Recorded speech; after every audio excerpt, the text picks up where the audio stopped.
Okay. Button. I guess you can hear the heater. This has been on my mind lately. That scripture to be wise as serpents and harmless as doves.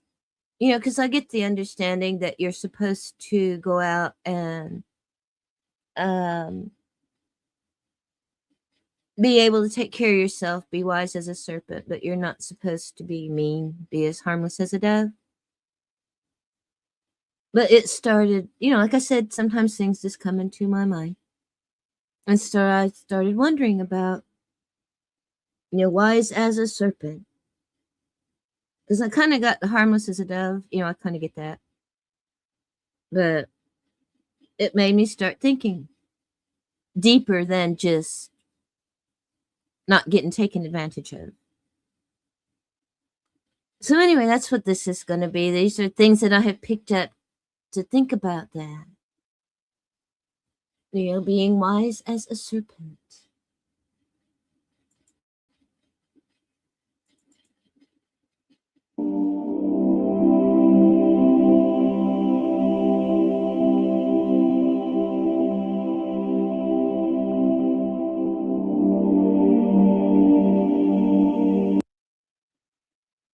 And one of the things that I do when I am thinking about this kind of thing is I go back to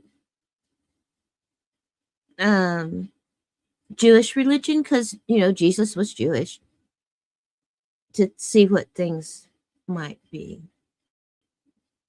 And try to get the real words. Like, that's how I got an understanding of living water. There was a lesson one time. This guy came to the house and had like a home service. And that was his thing, was living water. And so I looked it up and I found out that living water means running water. That running water is supposed to come, all running water is supposed to come from Eden. So if you clean yourself and bathe in running water, then you are touching a little bit of Eden, and that paradise and innocence gets on you. So living water is running water. So that was what the reference meant whenever he said, I am, the living water. That's what they meant by living water. So I like to find out what they mean by the words. Did you know that linen is the only fabric that bacteria cannot thrive on? This is one of the reasons Jesus told us to... Okay, yeah. The serpent in the Hebrew Bible, particularly in the context of the Genesis creation narrative, has been a subject of theological, literary, and scholarly interest for centuries. To understand its original meaning, it is important to analyze the serpent's role within its ancient Near Eastern context. Its link. I'm going to turn that heater down. I think it interferes.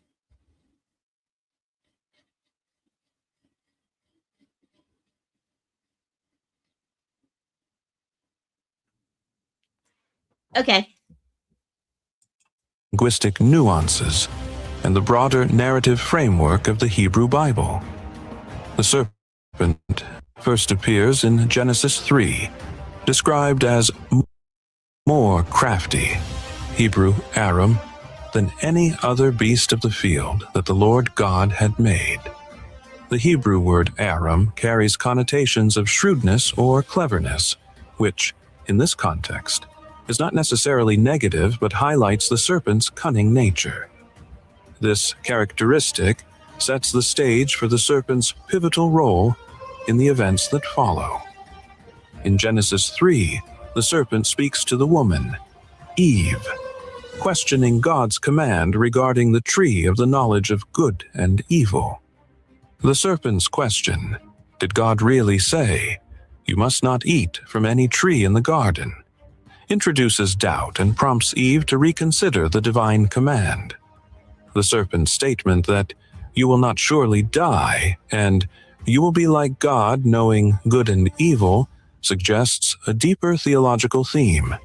the desire for divine wisdom and autonomy. The Hebrew term for serpent is nachash, which can also have other connotations. In some instances, it is associated with divination or enchantment, e.g., Numbers 23:23. This linguistic link has led some scholars to propose that the serpent represents a being associated with hidden knowledge or forbidden wisdom. In the context of Genesis 3, the serpent's role as a tempter aligns with this interpretation, as it introduces humanity to knowledge that was previously restricted. The narrative does not explicitly identify the serpent with Satan or a demonic figure. This association develops later in Jewish and Christian interpretations, such as in the New Testament, e.g., Revelation 12:9, where the serpent is equated with the devil. In the original Hebrew text, however, the serpent functions as an ambiguous character, neither entirely evil nor good, but as a catalyst for human action and the subsequent consequences. The serpent's role in Genesis also reflects broader ancient Near Eastern motifs. In many Mesopotamian myths, serpents are associated with chaos, wisdom, or immortality. For example, in the Epic of Gilgamesh, a serpent steals the plant of immortality from Gilgamesh, preventing him from achieving eternal life. Similarly, in Genesis, the serpent's actions lead to humanity's loss of access to the tree of life and their expulsion from Eden, symbolizing a loss of potential immortality. The curse, pronounced on the serpent in Genesis 3:14-15, adds another layer of meaning. The serpent is condemned to crawl on its belly and eat dust, a fate that symbolizes humiliation and defeat. Furthermore, the declaration of enmity between the serpent and the woman, and between their offspring, introduces a recurring theme of conflict. This passage, often referred to as the Proto-Evangelium, first gospel, in Christian theology, is interpreted as a prophecy of ultimate victory over evil. However, in the original Hebrew context, it primarily signifies the perpetual struggle between humanity and the forces of temptation and chaos. The serpent's portrayal in Genesis also raises questions about the nature of free will and divine justice. By engaging in dialogue with Eve, the serpent challenges the boundaries set by God, forcing Adam and Eve to make a moral choice. This act underscores the tension between human agency and divine sovereignty, a theme that recurs throughout the Hebrew Bible. Interestingly, the serpent's punishment and its role in the narrative may also reflect etiological concerns.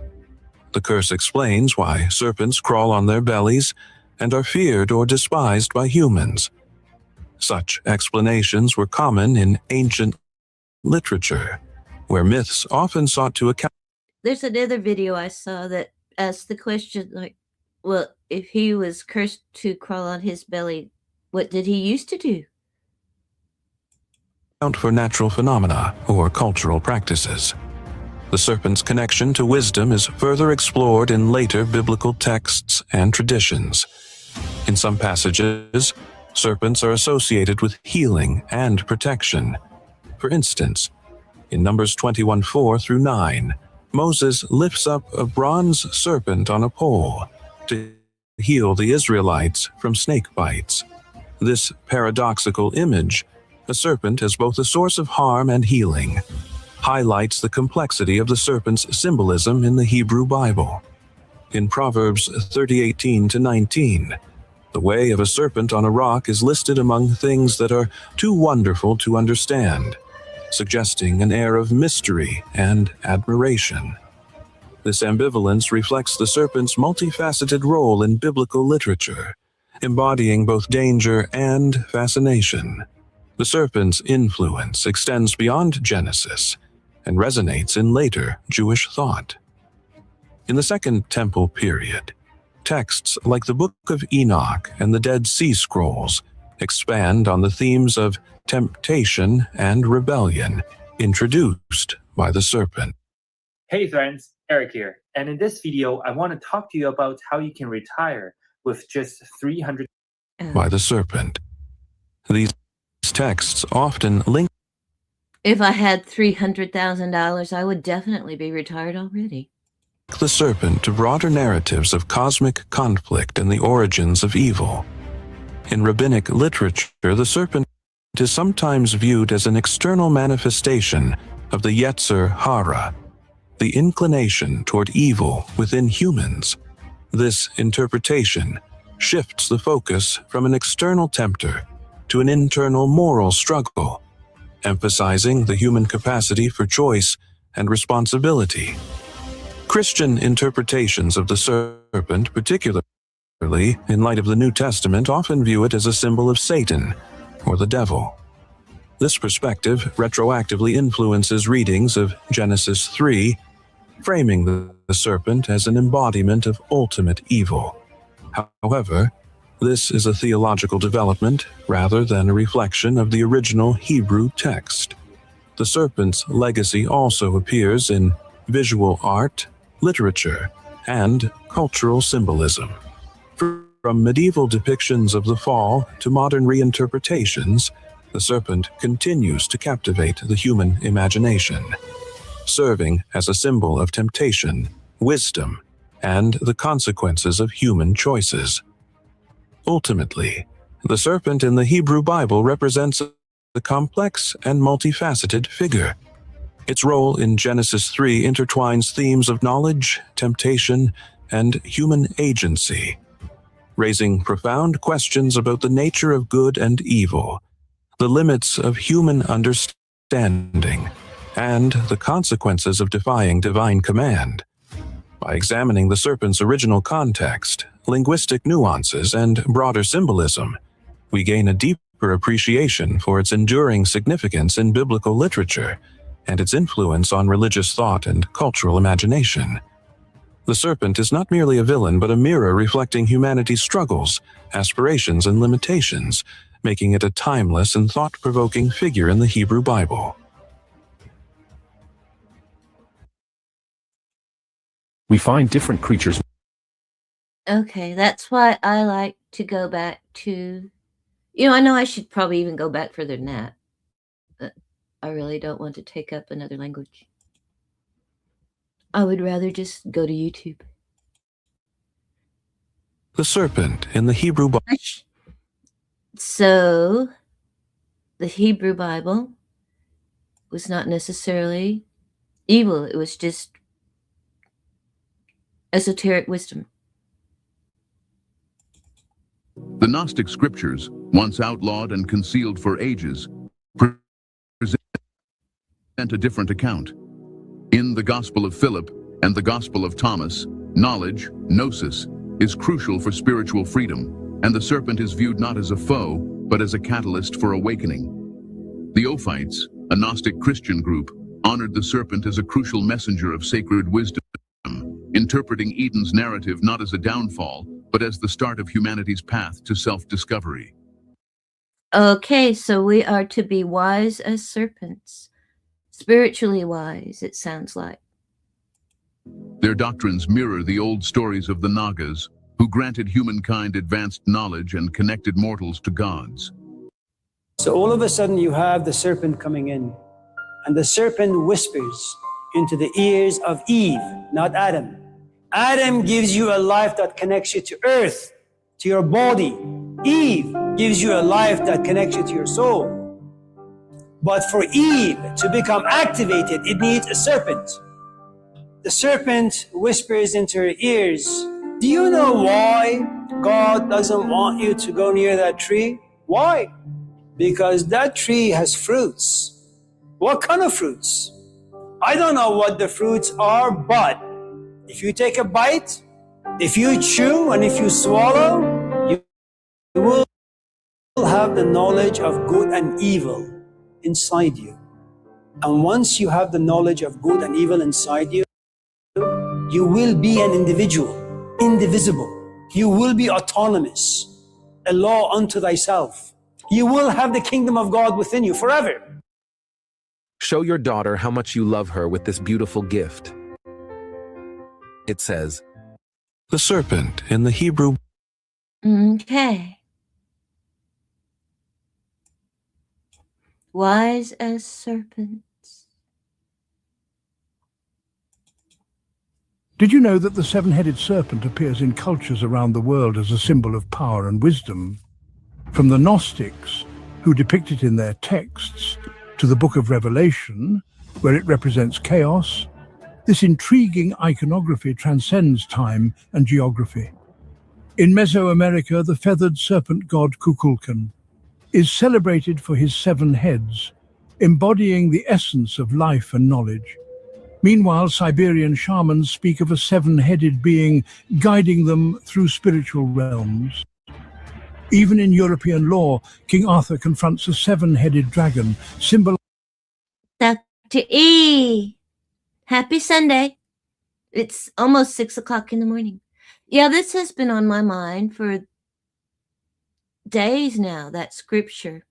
You know, wise as a serpent, harmless as doves. You know, and I know the superficial meaning of it. You know, don't be stupid, don't be mean. But I know there's more to it. the struggle against ignorance. The Druids, known as the serpents, revered these creatures as keepers of ancient wisdom.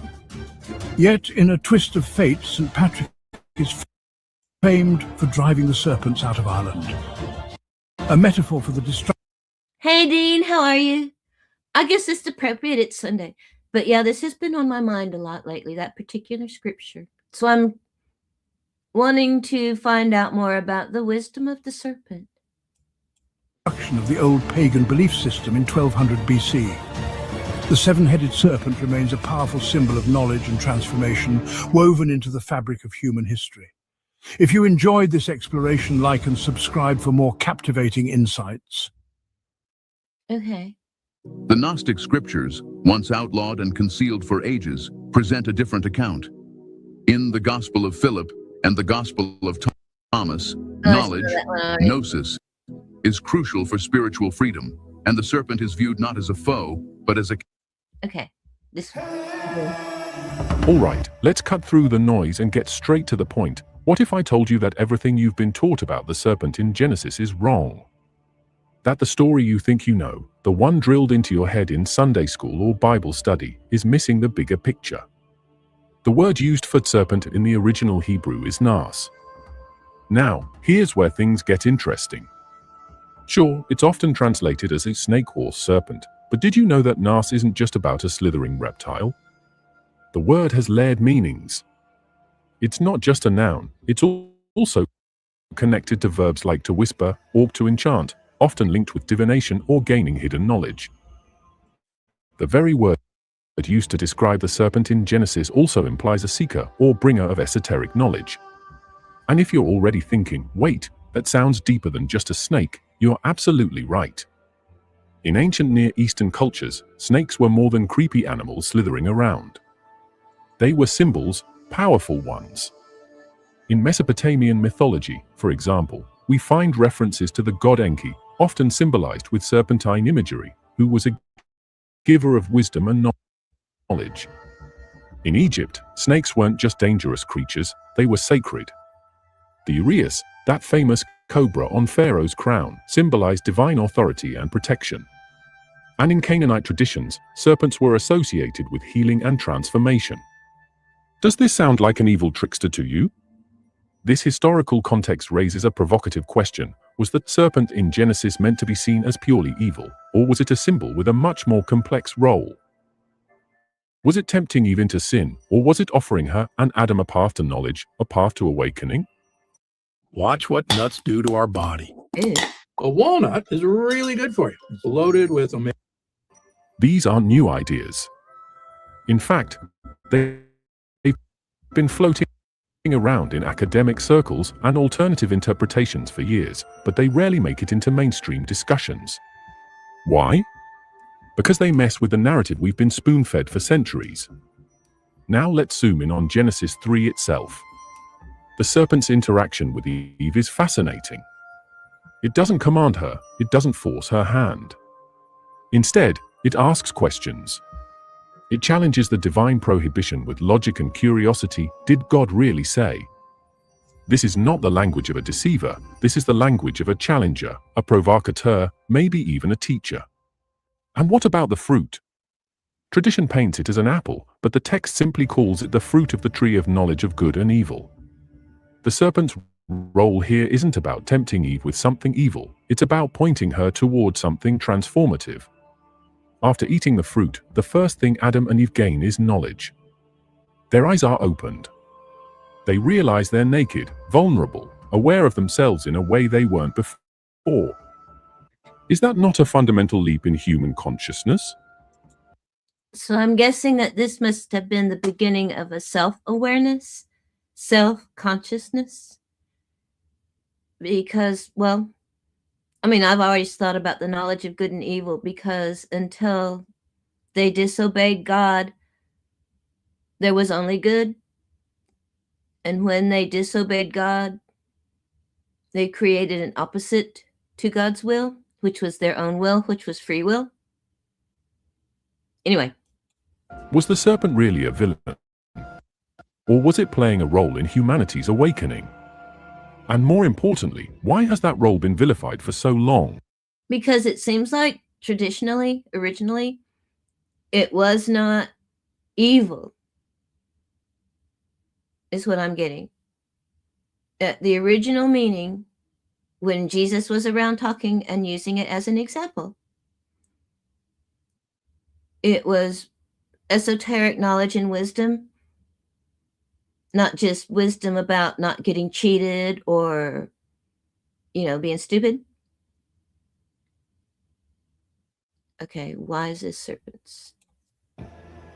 Was it just theological convenience to cast the serpent as Satan?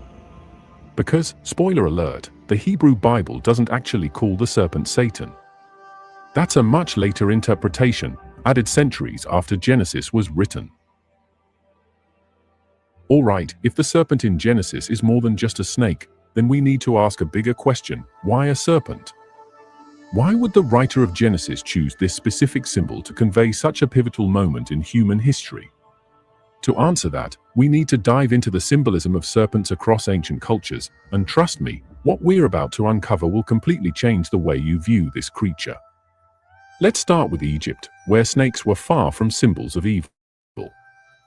The cobra, or uraeus, was a divine emblem of protection, worn by pharaohs to signify their power and connection to the gods. Okay, this is 20 minutes. Let me skip down to a couple of other things, and then I'll go into the 20-minute ones. But I'm kind of, okay. Serpent does not mean evil necessarily in the original context. What is the Hebrew word for serpent? If you're curious about the Hebrew word for serpent, you're about to uncover some fascinating details. Let's start with the most well-known story involving a serpent in the Bible, the tale of Adam and Eve in the Garden of Eden.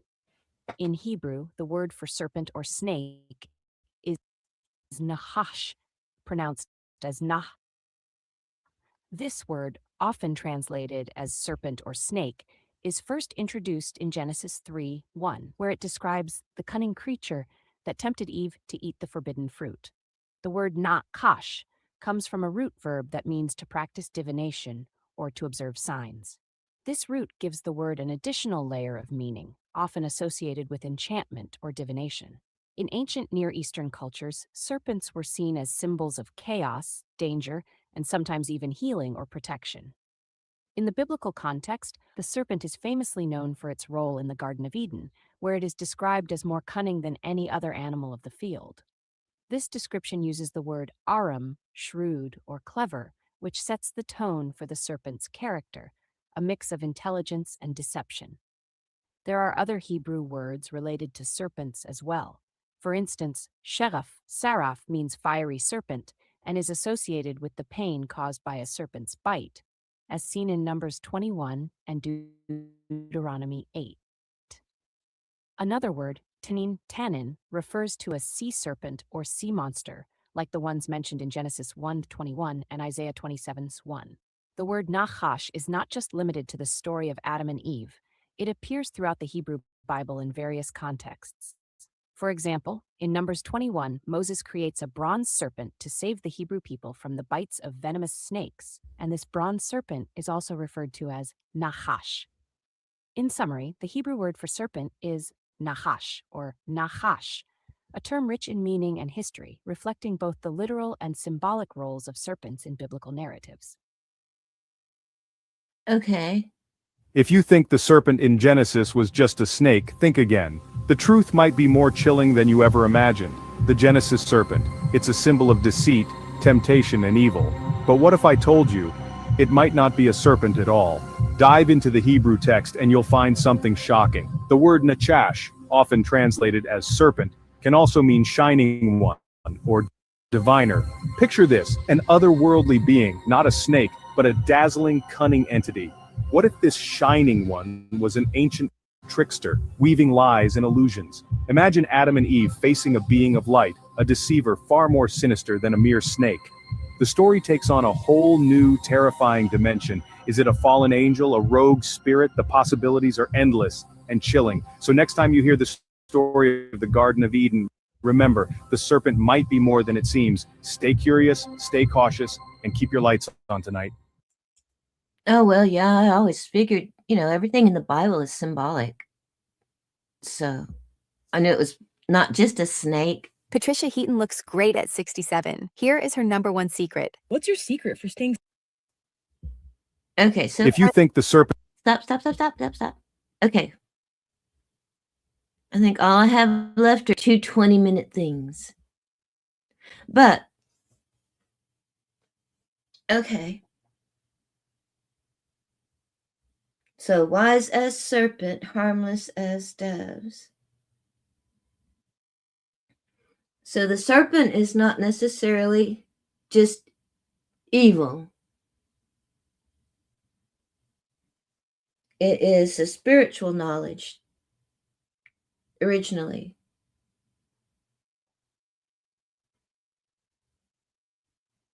So, I guess we are supposed to have spiritual knowledge as well as wisdom of the world.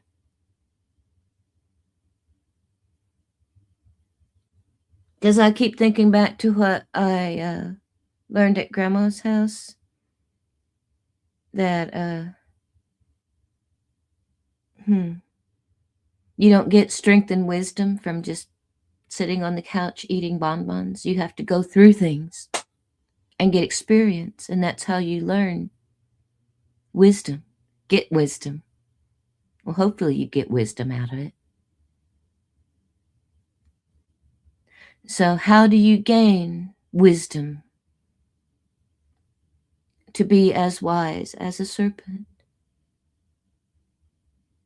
Because I don't think you gain wisdom through reading or theoretically. I think you gain wisdom through experience. So I remember I prayed I wanted to have strength and wisdom like Mama and Grandma. And then all kinds of things started happening. And I realized that Mom and Grandma had both been through a lot. And that's how they got their strength, was going through it and surviving. And wisdom the same way. And I thought, God, I did ask for strength and wisdom. I should have just asked for money. So, wisdom comes from experience, I think. Spiritual wisdom.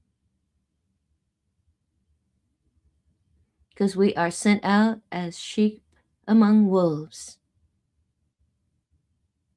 Another Mandela effect. The wolf and the lamb, not the lion and the lamb. So we are sent out as sheep among wolves. And we are to be as wise as serpents. Have a lot of spiritual wisdom that comes from experience. but still be harmless as a dove. All right. Let me play some music. I'll take a break, a palate cleanser, and then I'll go into one of the 20-minute ones. Okay. It is Sunday. I am trying to quit cussing. I have slid into cussing. I don't think that's a good thing. I mean, on top of just being, I don't know, rude, especially here, people don't cuss like that around here. It's crude. And I think it's mentally slipshod. So,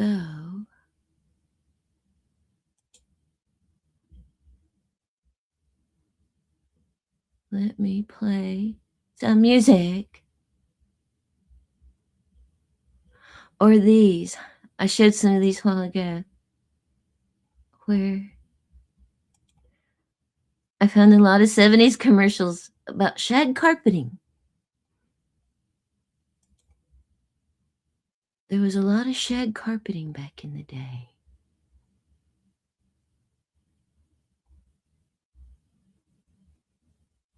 Where is some?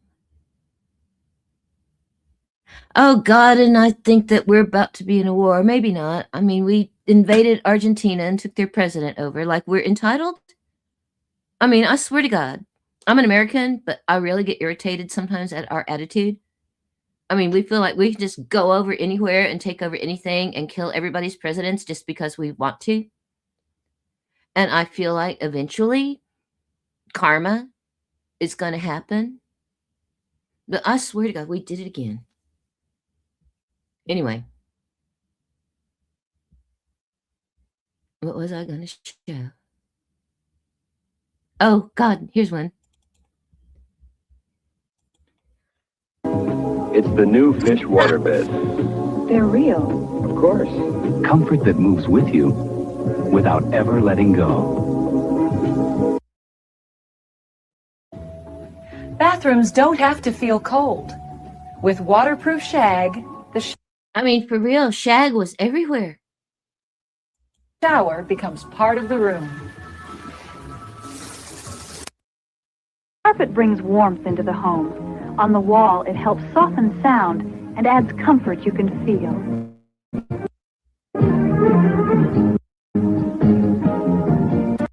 I like the way she just rubs on it like a cat. In a well-kept home, comfort reaches every corner, including the bath. Here, dense wall-to-wall shag brings warmth where tile once chilled. Fitted panels hug the porcelain, hugging tight and staying tidy. Soft underfoot, easy to shake clean, and made to match the room's colors. A waterbed lets you do everything a regular bed can Waterbeds. I had a waterbed. do. Everything. Waterbed. Perfect for everything but jumping. On this episode of Tweaker Geographic, we observe... Okay, I already showed that one. Let me do some music, but I swear there was shag carpeting everywhere. They had it in the kitchen. I mean, how impractical can that be to have shag carpeting in the kitchen?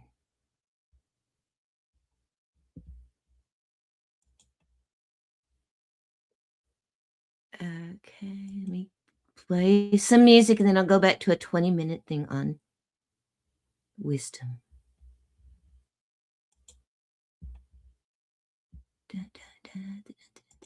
Just go straight to the music.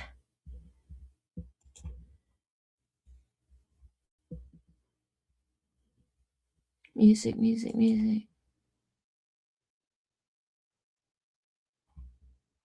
Let's get down in the bottom.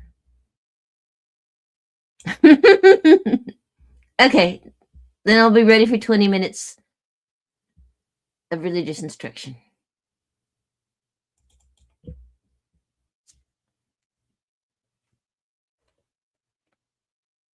This is how to tell if your Parmesan is fake.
Okay, get down, get back up again. Okay, let's get back. I've always found... All right. It's time to get back to religion. Where's one of those 20-minute ones?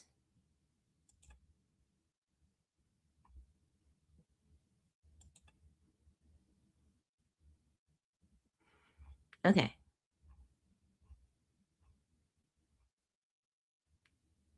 Well, where is it? I lost it. Oh, it's a whole separate playlist. Sorry.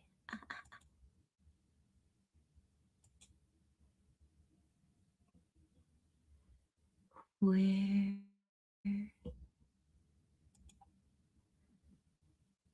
There we go. Okay, back to this one. All right, like I said, I'm down to the 20-minute ones, I believe, now. It was never a snake, and the full story of the sacred serpent. Okay, let's go back to Hebrew texts. To the gods. It wasn't just decoration, it was a statement. The snake was thought to ward off chaos and enemies. Like I said, I think that you should go back, if it's what they did in the Hebrew text, and that's what I want to find out what they were really thinking. It represented order, divine authority, and sometimes even immortality. Now, compare that to the snake in Genesis, sitting at the center of a story about cosmic order and disruption. Coincidence? I don't think so. Now, over in Mesopotamia, serpents played an equally fascinating role. Take the god Enki, a major figure in Sumerian mythology. He's often depicted with flowing waters and serpentine imagery. Enki was the god of wisdom, magic, and life-giving water. He was seen as a benefactor, someone who shared knowledge with humanity, sometimes knowledge that went against the will of other gods. Sound familiar? That's another link between serpents and the transmission of knowledge. In Canaanite culture, which heavily influenced the biblical world, snakes were connected to transformation and healing. Ever heard of the symbol of the staff with two entwined serpents? That's the caduceus, which is still used in modern medicine.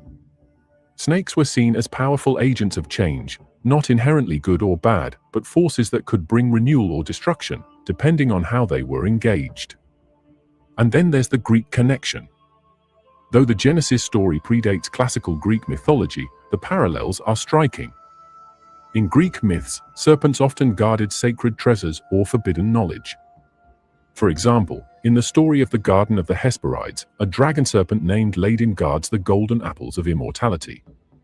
Apples, forbidden fruit, a garden, it's not hard to see how these myths might have influenced each other.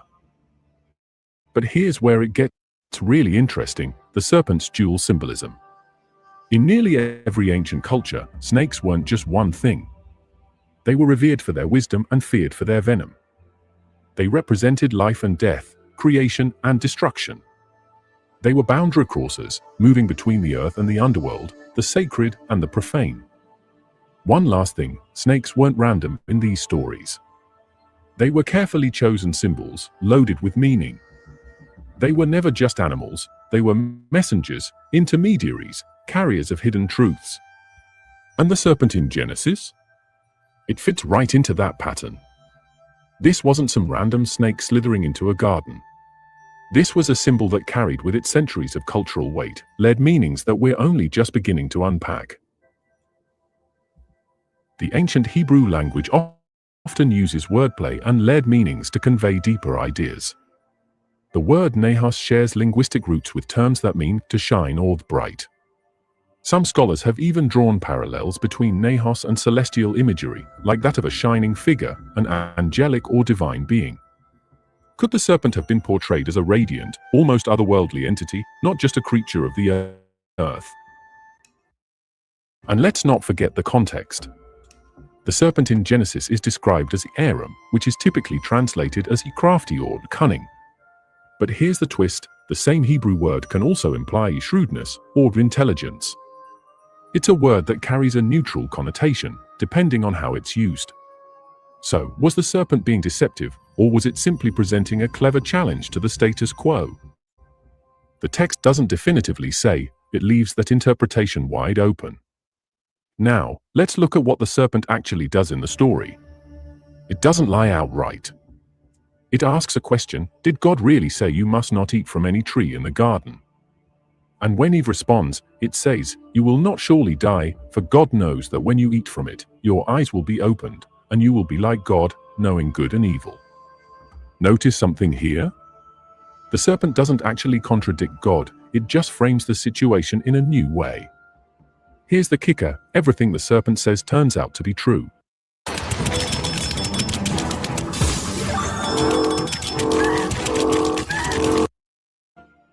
After eating, Because that's something I think about too, like animals. Do they have a concept of good and evil? Right and wrong? Because I know that they can think. And I know that they have feelings. I just wondered if they're hindered by morality. eating the fruit, Adam and Eve don't drop dead. Instead, their eyes are opened, exactly as the serpent predicted. They gain knowledge, specifically the knowledge of good and evil. So, was the serpent lying, or was it revealing a truth that had been kept from humanity? This brings us to another critical detail: the tree of knowledge of good and evil. Why was this tree off limits in the first place? The Hebrew text doesn't say that the tree itself was evil, only that it would grant knowledge. That's a huge distinction. The serpent didn't tempt Eve with sin. Yes, it was the knowledge of good and evil. And that's what I think it is, that there was no good and evil until they went against God's will, which was good. And so until they went against God's will and created an opposite, there was no knowledge of it because there was no such thing. So when they went against God's will and disobeyed and created their own will in opposition to God's will, is when they gained the knowledge of good and evil, because they created good and evil. Tempted her with understanding. And isn't that what humans have always sought? From the earliest myths to modern science, the pursuit of knowledge has been central to our identity. The serpent's actions align with a recurring theme in ancient Jewish literature: figures who challenge divine boundaries to benefit humanity. Think of Prometheus stealing fire for the Greeks, or Enki sharing wisdom in Mesopotamian myths. The serpent fits this archetype perfectly. It's not purely good or evil, it's a boundary crosser, someone, or something, that disrupts the natural order to create something new. Alright, now that we've dissected the serpent's linguistic and cultural context, let's focus on its role in the narrative of Genesis 3 itself. We know the serpent is described as crafty, shrewd, and possibly tied to knowledge. But let's break down the actual sequence of events and what they reveal. The serpent initiates the pivotal conversation in the story. Think about that for a second. It's not God, not Adam, not Eve. It's the serpent that drives the narrative forward. Its opening line is a question: did God really say, you must not eat from any tree in the garden? Notice how strategic this is. The serpent doesn't make a direct accusation against God or an explicit claim. It opens with a question, a challenge to the status quo that invites Eve to reflect and engage. This isn't random, it's calculated. Eve responds by clarifying God's command, but her answer reveals something fascinating. She says, we may eat fruit from the trees in the garden, but God did say, you must not eat fruit from the tree that is in the middle of the garden, and you must not touch it, or you will die. Hold up, or you will die. That's the key phrase here. The serpent's response directly challenges this, claiming, you will not surely die. Well, no, I don't believe this either, because I don't think God lies. So, die in what way? Maybe you won't die physically, but you must die, I think it's referring to some other way, spiritually somehow. But, God doesn't lie. So you die somehow, maybe not physically. After eating the fruit, Adam and Eve don't immediately die. Instead, the text says their eyes are opened, and they realize they're naked. So, was the serpent lying, or was God's warning about death metaphorical? Okay, yeah, metaphorical. Maybe it referred to spiritual death or a shift in Dang. their relationship with the divine. Either way, the serpent's claim that their eyes would be open turns out to be absolutely true. They gain knowledge, specifically, the knowledge of good and evil. Now, let's dig into that concept, the knowledge of good and evil. What does it mean? If you want to shock everyone in 2026, we're starting on Monday, January 5th with a winter Tai Chi walking plan. Yes, tomorrow. Designed to... Scholars have debated this for centuries. Some argue it represents moral awareness, the ability to distinguish between right and wrong. Others suggest it's about autonomy, the power to make independent decisions outside divine control. Either way, it's a monumental moment in human history, and the serpent is the catalyst.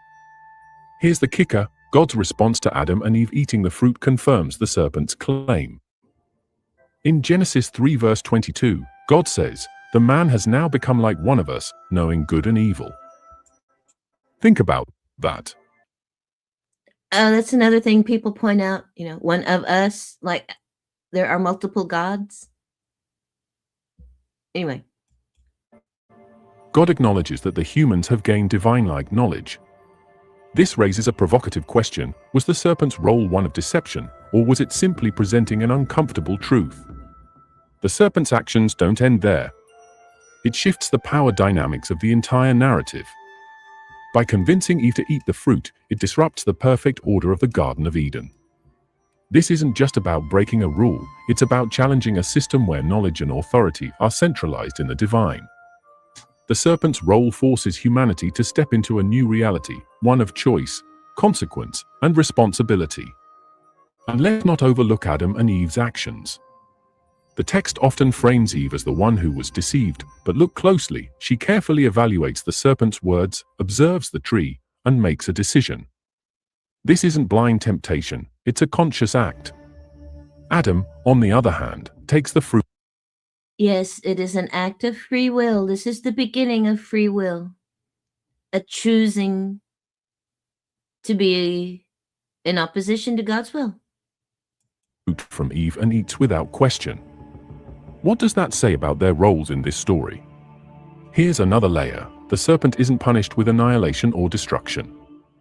Instead, it's cursed to crawl on its belly and eat dust. Why? Could this be a symbolic way of neutralizing the serpent's power while preserving its role in the cosmic order? The text doesn't say explicitly, but it's worth considering. So it doesn't just transform Adam and Eve, it transforms the serpent also. Okay. Now, let's dive into a realm that rarely gets enough attention: how early Jewish and Christian traditions interpreted the serpent. First, let's talk about early Jewish interpretations. In the centuries before and after Genesis was written, Jewish thinkers and rabbis engaged in debates about the meaning of the serpent.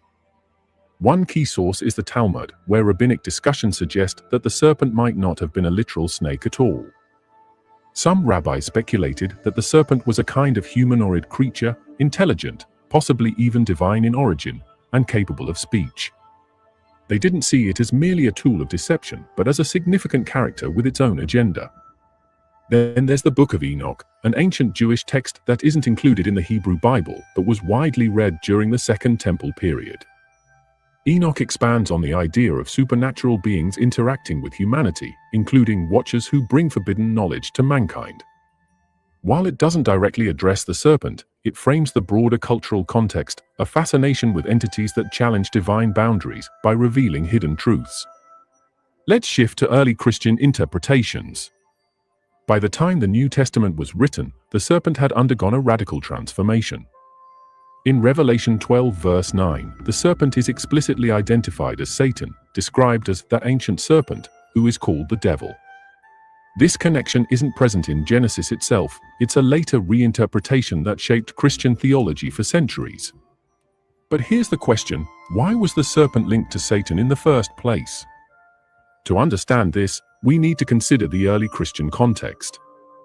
The followers of Jesus were operating in a world deeply influenced by dualistic philosophies, especially those of the Gnostics and Zoroastrians.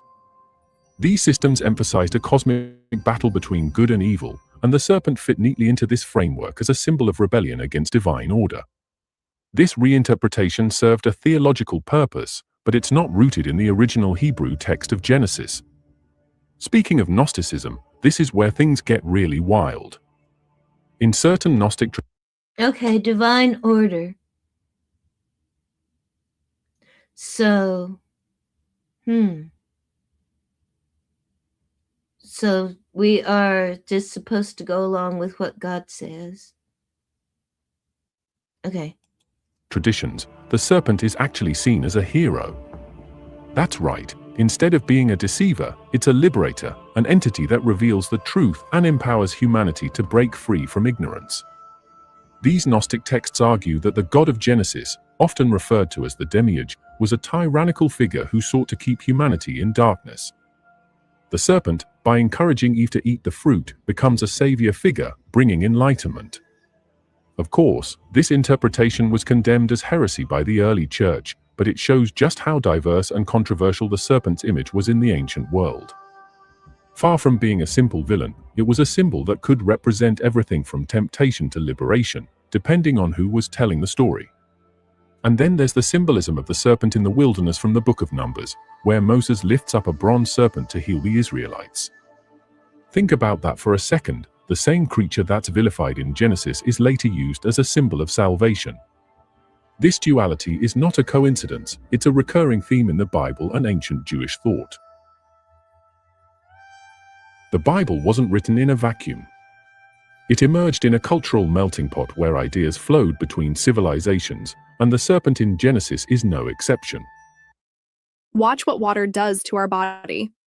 Study out of China took healthy volunteers and they put them on a Let's start with Mesopotamia, the cradle of civilization and a key influence on early Israelite thought. One of the most striking parallels to the Genesis story is found in the Epic of Gilgamesh, one of the oldest pieces of literature in the world. In this epic, Gilgamesh seeks immortality and eventually finds a plant that grants eternal life. But before he can use it, a serpent steals it and sheds its skin, symbolizing renewal and immortality. Sound familiar? The parallels are undeniable. A serpent, a garden-like setting, a quest for divine knowledge or immortality, it's all there. Now, over to Canaanite religion, which also left its mark on the Bible. The Canaanites revered serpents as symbols of fertility, healing, and divine power. One key figure is the god Baal, who, in some texts, battles a serpentine sea monster called Lotan. This imagery of serpents as powerful, divine beings could have influenced the way ancient Israelites understood their own stories. Remember, the Israelites lived among the Canaanites and absorbed aspects of their culture, even as they defined their own identity. Moving on to Egypt, where serpents played a dual role as protectors and threats. The goddess Wadjet, often depicted as a cobra, was a symbol of royal authority and divine protection. On the flip side, the serpent Apophis represented chaos and was constantly at war with the sun god Ra. This duality, the serpent as both a protector and a destroyer, mirrors the complexity of the serpent's role in Genesis. It's not purely evil, it's a force to be reckoned with. But wait, it gets even more fascinating. Ancient Ugaritic texts, from a city closely tied to early Israelite culture, speak of a divine figure named Kotha Wa Karsis, a craftsman god who wields serpentine imagery. In one myth, he creates weapons to defeat sea monsters, reinforcing the serpent's association with power, wisdom, and transformation. Could these stories have informed the way the Genesis serpent was portrayed? Absolutely. And then there's Hittite mythology, where serpents often appear in ritual texts as mediators between gods and humans. They weren't just animals, they were sacred beings with a role in maintaining cosmic balance. This idea of the serpent as a mediator aligns intriguingly with its role in Genesis. It bridges the gap between divine knowledge and human experience, acting as a catalyst for change. One more fascinating connection, the concept of sacred gardens. From the Sumerian myth of Dilmun to the Persian paradise gardens, the idea of a lush, divine space guarded by serpents or supernatural beings is a recurring motif in ancient stories. Genesis fits into this tradition, but with a unique twist. Instead of the serpent guarding the garden, it disrupts it, introducing humanity to knowledge and self-awareness. What happens if we reinterpret the serpent's role in Genesis altogether? To understand this, we need to look at the broader context of the Bible's themes. Genesis isn't just a story about creation, it's a story about boundaries, who sets them, who enforces them, and who dares to cross them. The serpent is a boundary crosser. It disrupts the natural order of Eden, not through brute force, but through persuasion and logic. It makes humanity aware of something they were blind to before, the possibility of choice. Before the serpent enters the scene, Adam and Eve live in a state of naivete. They follow rules without understanding why. The serpent's intervention changes that. By questioning God's command, it introduces the idea of autonomy. And once they eat the That's what happens when you let AI narrate. fruit, they gain something profound, moral discernment. Sure, this comes with consequences, banishment, labor, death, but it also marks the beginning of humanity's intellectual and spiritual journey. And here's the kicker, the serpent's role parallels other biblical figures who challenge divine authority. Take the story of Jacob wrestling with the angel or Moses confronting Pharaoh. These aren't tales of blind obedience, they're tales of struggle, questioning, and transformation. The serpent's actions fit right into this tradition. It forces humanity to grapple with difficult questions about freedom, responsibility, and the cost of knowledge. Now, think about the tree of knowledge itself. Why would a loving God place something so dangerous in the middle of the garden and then forbid it? Was it a test? A trap? Or was it an invitation? The serpent frames the tree not as a threat, but as an opportunity, a way for humanity to become more like the divine, knowing good and evil. This framing doesn't necessarily make the serpent good, but it complicates the narrative. It shows that Genesis isn't a simple Because I wonder, about animals, because we are animals. As we're not rocks. We're not air, we're animals. And so I wonder, I don't know, do animals have a concept of going against nature? Like Big Dog, his instinct is to fight and protect and guard. Would he be able to go against his nature, to make a choice? If he went against his nature and able to make a choice, would that be sin?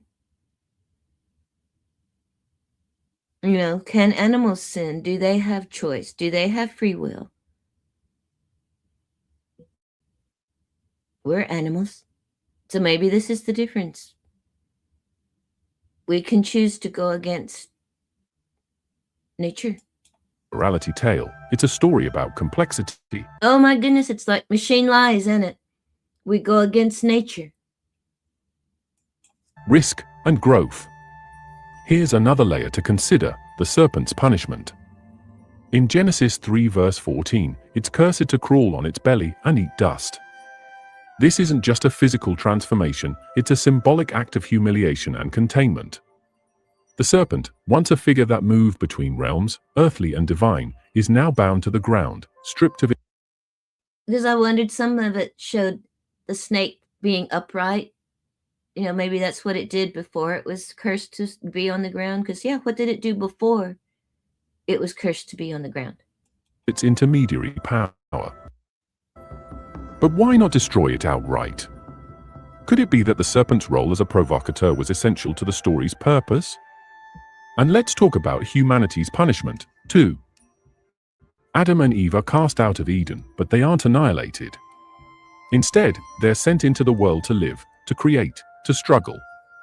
The serpent's actions lead to the loss of Eden, but they also lead to the birth of humans. Okay, here's another concept. That maybe we are the fallen angels, and that maybe that's why we are here on earth, is to get out of our struggle for free will and thinking that we know better than God. And maybe we are here to learn better and to see and to want to go to God, to make that choice of our own free will. Anyway. Human civilization. Without the serpent, there's no story, no humanity as we know it. Before we wrap up, I want to thank you all for joining me on this journey. The story of the serpent in Genesis is far more complex than most of us were taught, and it's a testament to the richness of ancient storytelling. Yeah, I think it is. I think most of the things in the Bible are more than surface. If this video challenged your thinking or opened your eyes to new ideas, make sure to hit that like button and subscribe for more deep dives like this. And don't forget to leave your thoughts in the comments. I want to hear your take on everything we've explored. Thanks for watching. Oh, you're welcome. Okay. Where are my... But yeah, that has just been on my mind lately. That particular verse, wise as serpents, harmless as doves. Because the whole thing is, I send you out as sheep among wolves. So you are to be as wise as a serpent and harmless as a dove. So that's what prompted all of that. It has just been on my mind. But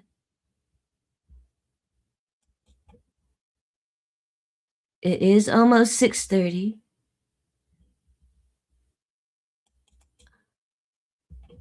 Demonstrate the 18 movements of Tai Chi Qigong. I should do this. I should do this. Now with this movement, the three main features is your breathing movements and physical sensations, which are the foundation of mindfulness or the nature of the first and second home where you can come back to. So the principle is about trying to breathe deeply. Okay, try to breathe in through your nose and out through your mouth, and then move slowly. When you can breathe deeply and move slowly, your mental self will be naturally pushed back home quite easily. Now, first of all, your feet will be, standing as wide as your shoulders width. The opening form, inhale.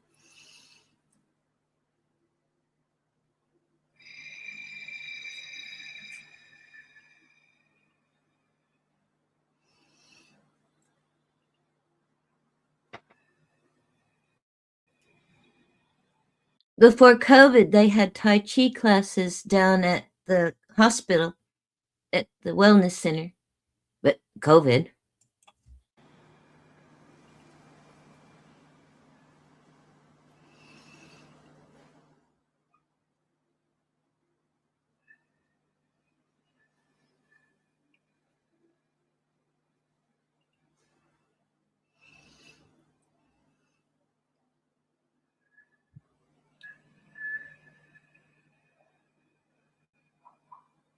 Second movement, opening your chest widely. Inhale.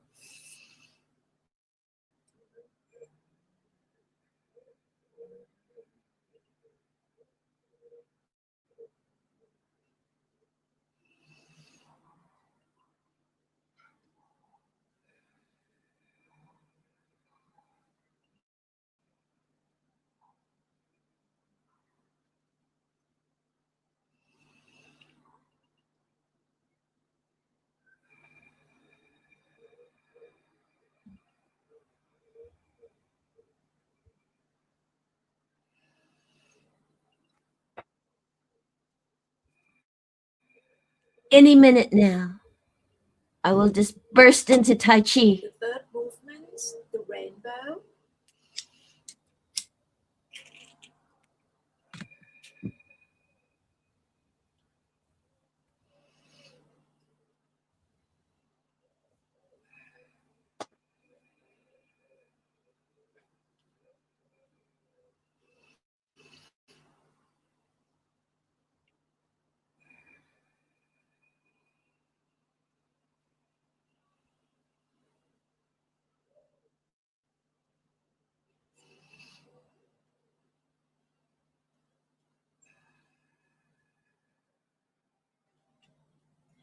And then picking autumn leaves down.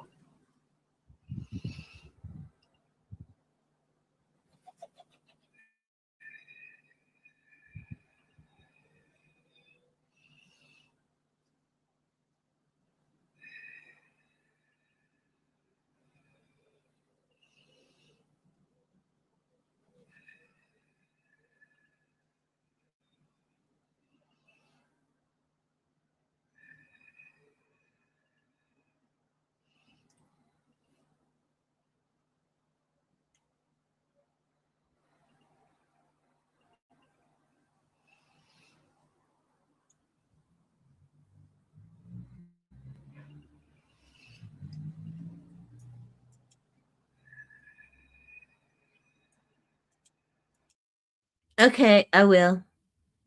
I will turn the heater on, put coffee water on, and move the coffee table and go recommence my Tai Chi. Because, I was doing pretty good. They were having little classes down there at the hospital, maybe twice a week, a couple times a week. Anyway, and it did do benefit. So, okay. Procrastination later. I will go do Tai Chi. It is moving from the realm of potential into actualized reality. What a concept. Okay, coffee and Tai Chi. Way to start a Sunday. Okay, bye. Let me push the right button this time. Dang. Okay, here we go.